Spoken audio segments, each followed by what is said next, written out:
আম, ফলের মধ্যে আম হচ্ছে বাঙালির জ্যৈষ্ঠ মাসের জামাই ষষ্ঠীর প্রিয় ফল।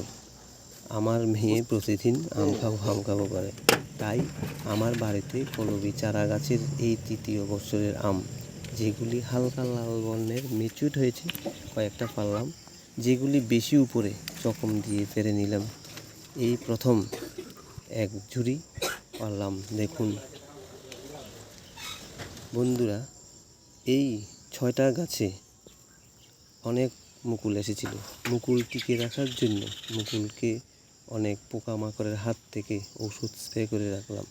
আবার সময় মতো গোড়ায় জলও দিলাম, কিন্তু প্রতি গাছের গোড়ায় পরিমাণ মতো সুপার ফসফেট, ডিএপি, পটাশ ও ইউরিয়া না দেওয়ার কারণে আমের ফলনটা এইবার একটু কম হয়েছে বন্ধু। তবে আগামী বছর আর আমি এমন ভুল করব না, আপনারাও করবেন না কিন্তু। ড্রিমস অফ ডেলি হান্ট চ্যানেলে আজকে আমের পর্ব অতটুকুই। ভালো থাকবেন পরিবারের সবাইকে নিয়ে। ভিডিও ভালো লাগলে সাবস্ক্রাইব, শেয়ার ও লাইক করবেন। নমস্কার।